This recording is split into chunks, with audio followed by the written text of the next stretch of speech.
drone autonomy under EW conditions and NORDA dynamics and Mr. Nazar. Please, stage is yours.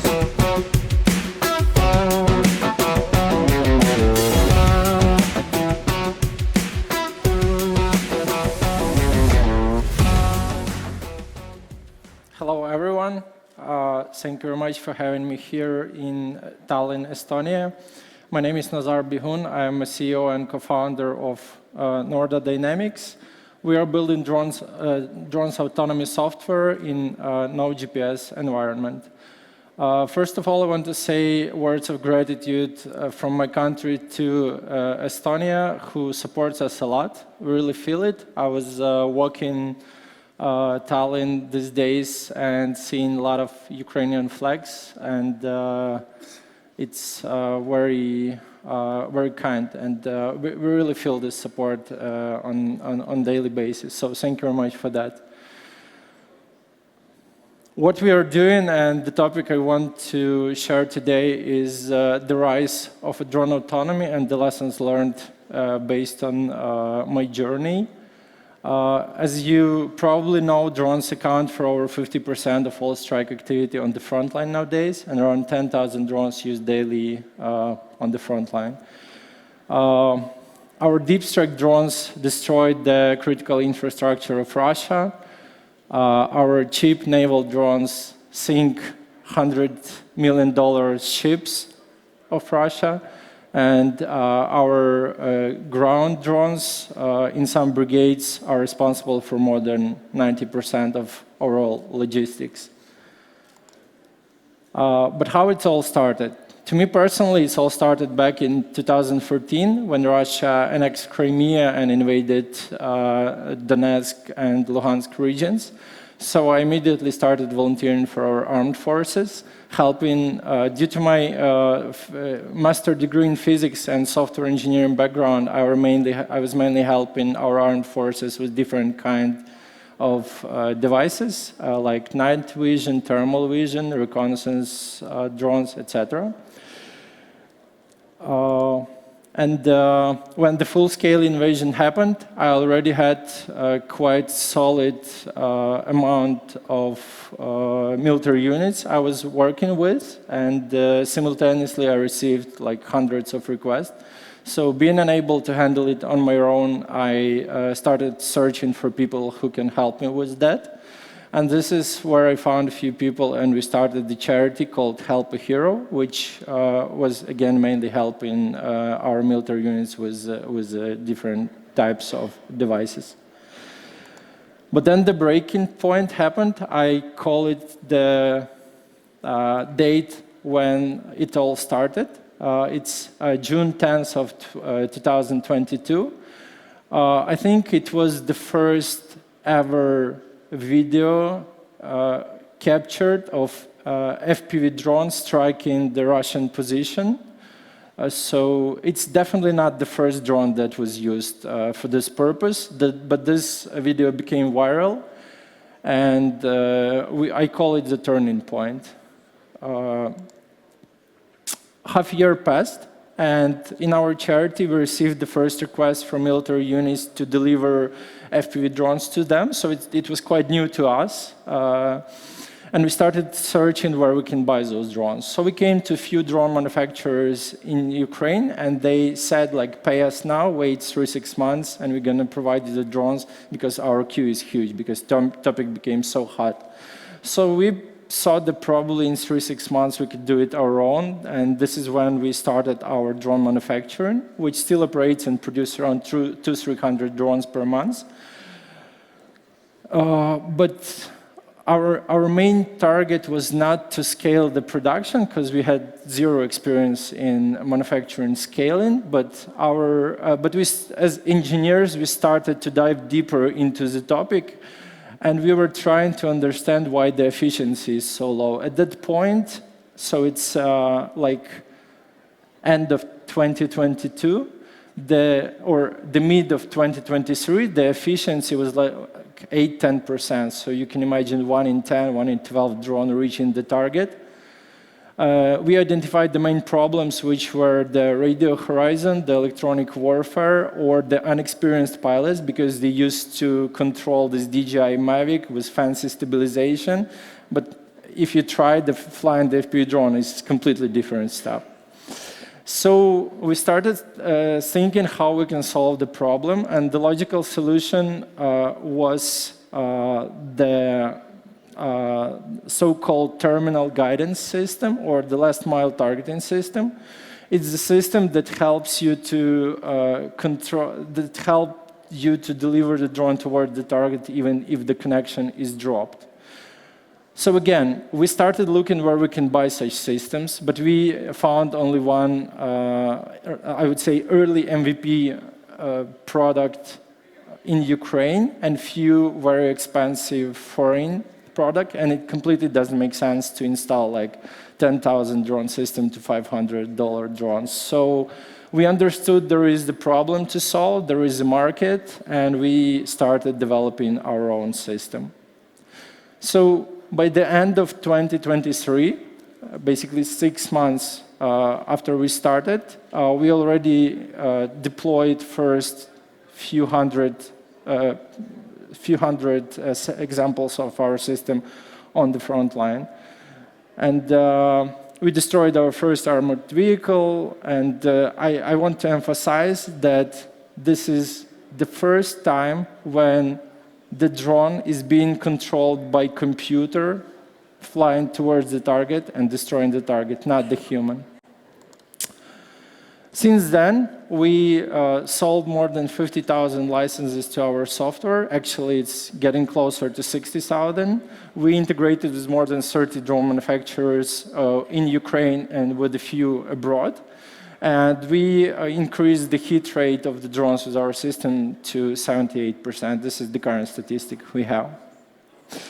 I want to emphasize that it works in both fixed wings and the quadcopter. It works with the daylight and thermal cameras, meaning that it works under any weather conditions and any time of the day. Since then, we implemented the whole ecosystem. So it's not only about the terminal guidance, meaning the last 1 or 2 kilometers that our system works on, but this is the whole much bigger infrastructure.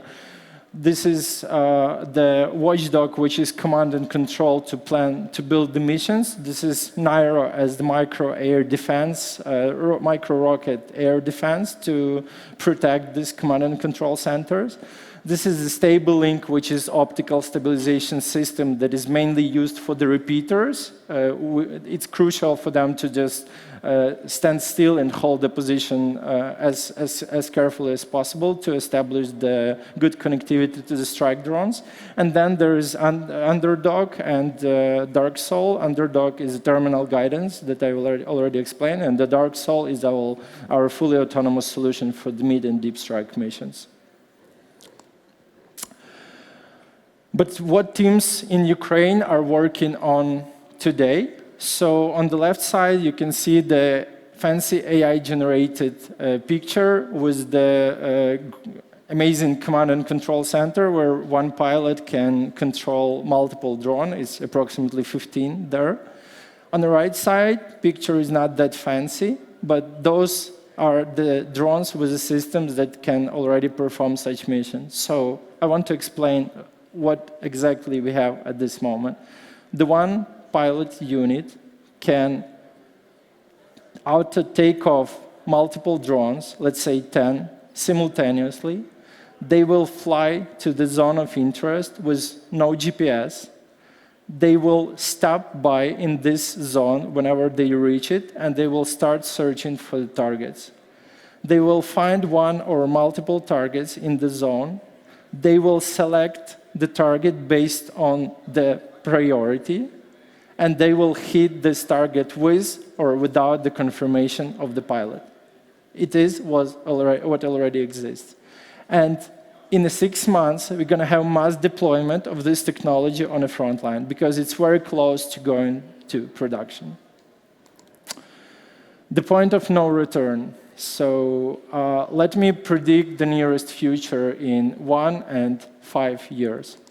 So I predict that in 1 year, we will have the single UAV unit planning the mission where multiple, let's say, again, 10 or 20 drones will go to the specific sector, we call it the polygon, a predefined sector. We can define the dynamic no-fly zones in this sector, so drone cannot enter it.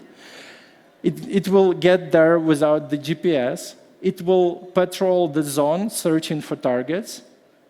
And it will, whenever targets are found, it will prioritize and hit the target with or without human in the loop. We call it the kill zone. We develop it to stop the infantry assaults of Russian, which is a huge problem for us at the moment. And our target is to kill more Russians than they can mobilize on a daily basis.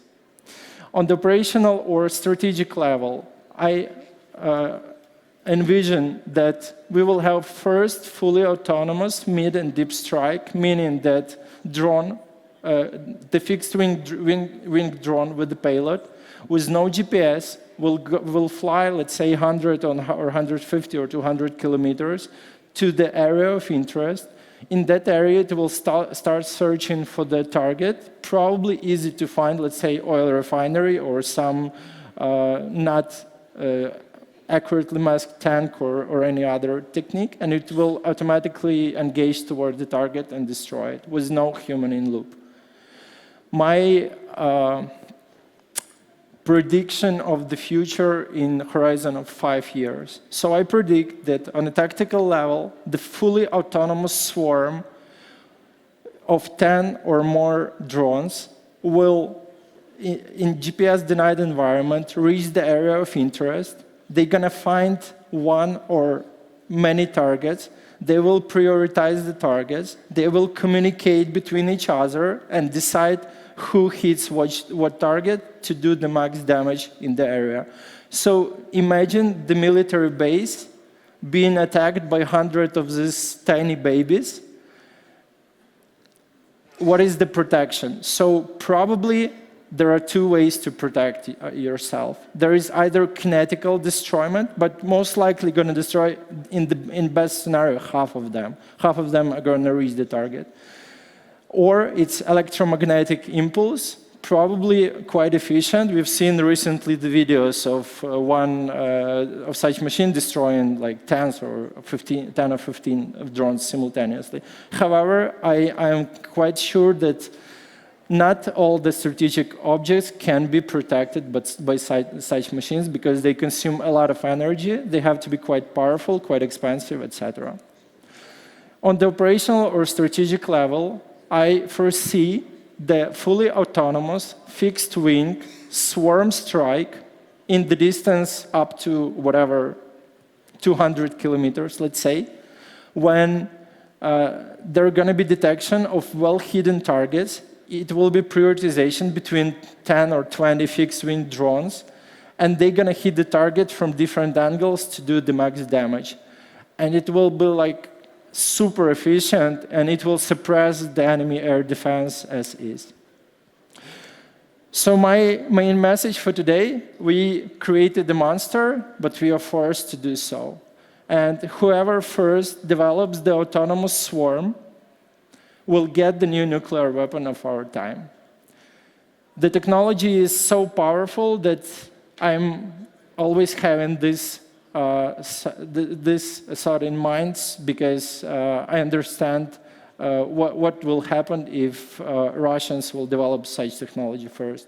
So in the interest of the civilized world is that Ukraine get the technology first, not Russia. The lessons learned.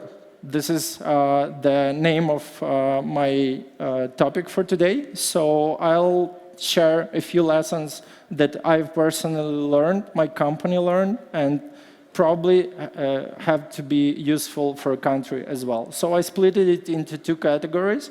The first one is company and country.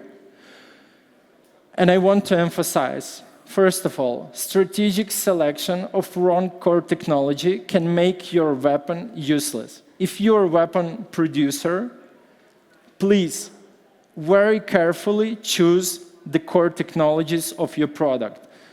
At the beginning of the war, probably half of Western weapons were relying on GPS as a core technology. And they all became useless in the days. So they brought all these fancy drones, all these fancy rockets, whatever. Neither of them worked in modern warfare, because it brings us to the second point. There is no GPS on the front line at all. I still can hear from drone manufacturers that they are relying on GPS for their military drones. Forget about GPS. Think about GPS replacement. Think about other technology. So please don't very carefully select the core technologies of your products. Next, lab-tested technology is great. But whenever you bring it to the modern warfare, it will change everything. When we lab tested our solution, it worked amazing. When we sent the first few hundred of drones with our system, it worked very well. We received great feedback. It was amazing. When we scaled it to tens of thousands, we identified so many problems on the front line that it took us 6 months of constant bug fixing and improvement to make our system work under all these circumstances. So keep in mind that modern warfare is not monogamous, but it's very different. And your technology can work perfectly well in Donetsk region, but it will not work in Kharkiv region due to some other electronic warfare combination that either your enemy is using or combination of your and enemy's electronic warfare. So keep that in mind, that unless technology is properly battle tested in at least thousands of samples, it's not yet verified that it works. Next one. Ukrainian UAV tech is far ahead of everything else what we have in the world. I'm not saying it because I'm Ukrainian, but I'm saying it because I see on how fast pace engineers are working in Ukraine. So my team is working 24/7. They don't have day offs. They didn't take the day off on a Christmas. I was office full of engineers on a Christmas. Can you imagine it in Europe? I don't think so. So just imagine how fast technology is being developed. The second advantage that unfortunately Ukraine has is the feedback loop.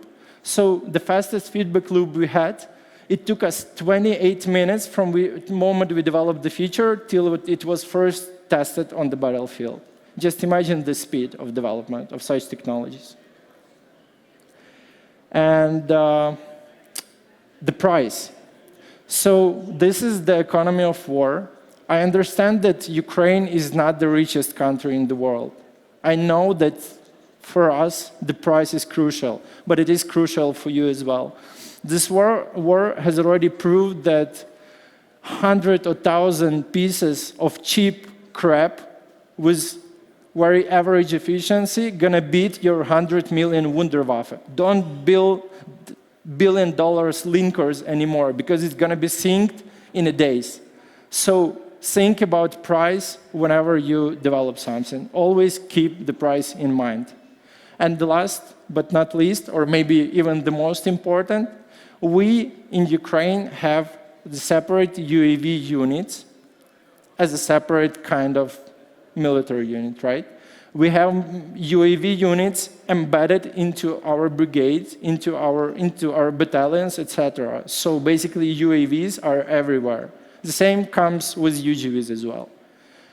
And I want to emphasize that. I don't think this is the case for the NATO countries yet, and I don't think this is the case for the NATO army. But this is you have to think about already, and you have to implement it for yesterday. Because I always trying to compare the army with the UAVs and army with the modern tanks fighting against each other, as imagine in the World War II, one side fighting with the tanks and the second one fighting with the bows and arrows. So just imagine how long the second army gonna survive. So it's crucial to embed the technology into the army as soon as possible. Personal lessons. So I know people are quite relaxed here, and this is the same case we had in Ukraine 23rd of February 2022. People were going for coffee, sitting in the restaurants, doing shopping, I don't know, walking with their kids and their dogs, and in a few hours, everything has changed. Nobody believed in Ukraine that the war is going to start. Trust me, nobody believed. Only few people were telling that. So I don't want you to get paranoid about war coming to Europe. I hope it will never come, because I don't want this experience to ever be shared with anyone. However, please have some food supply at home, the small amount of product that will just lay somewhere and can be used, because there will be a complete chaos in the first days of war. The second, keep your car tank full. Just keep it full all the time. If you can get the 20-liter canister and with the gas and put it somewhere again into at home or into the garage, it's not gonna, it's not the worst thing to have. Then have all the valuables like money, passport, or whatever in the one place. Just let it lay in the one place. It won't take a lot of effort from you to keep it, but it's some preliminary steps for you to do, just to have. Think of your actions in the first days of war in case it's going to happen, because it's going to be panic everywhere. People are going to do the stupid things. And there will be no products in the stores, so the shelf is going to be empty. There will be the huge lines to the gas stations, and probably gas stations will very soon run out of gas, so keep that in mind.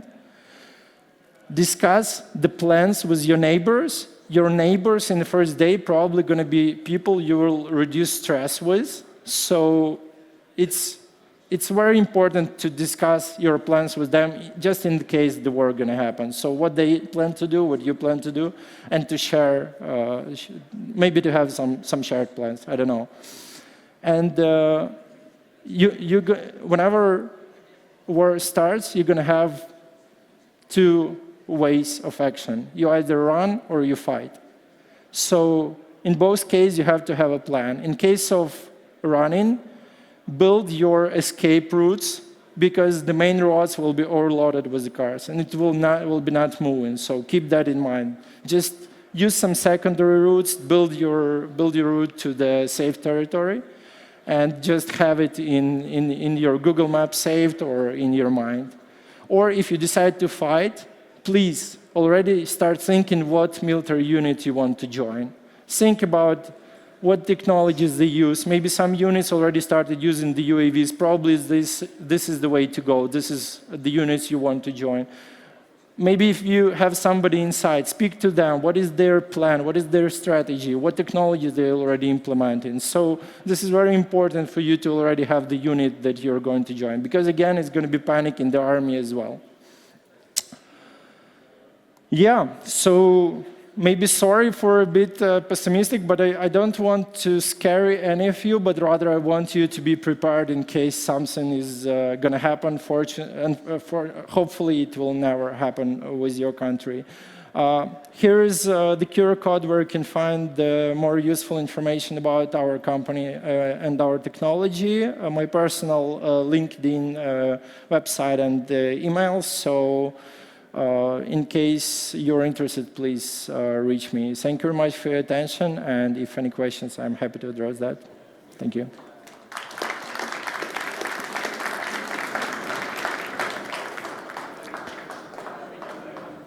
Hi, you mentioned that you were, in your net stage, you're basically doing human out of the loop, so target confirmation, validation, strike, without pilot confirmation or input.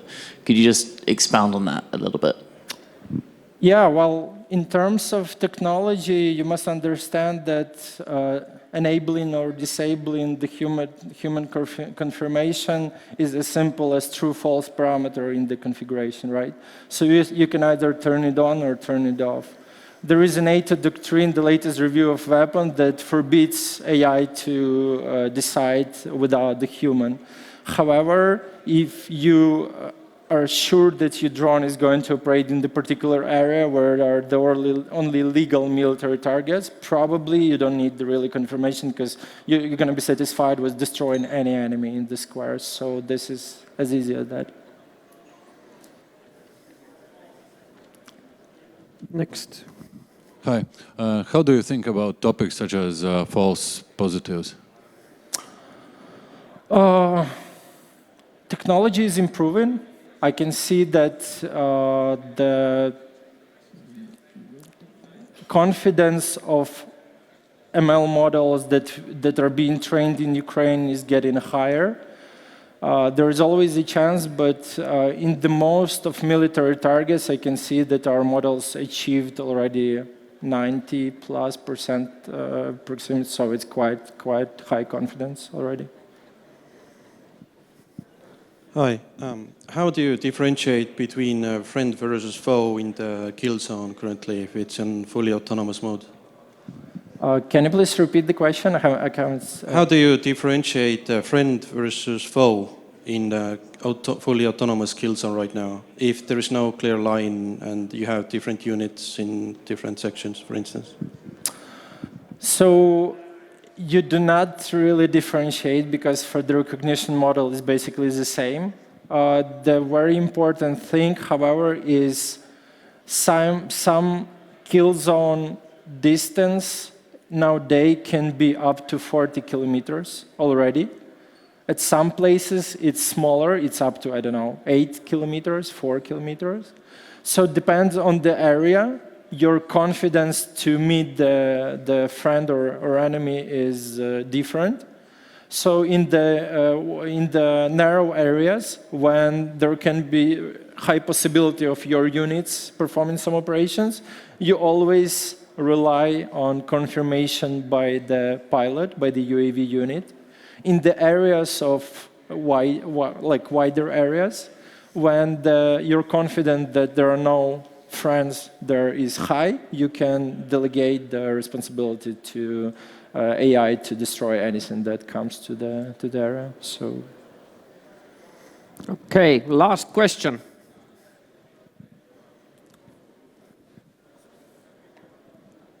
I guess there is none. No questions. Cool.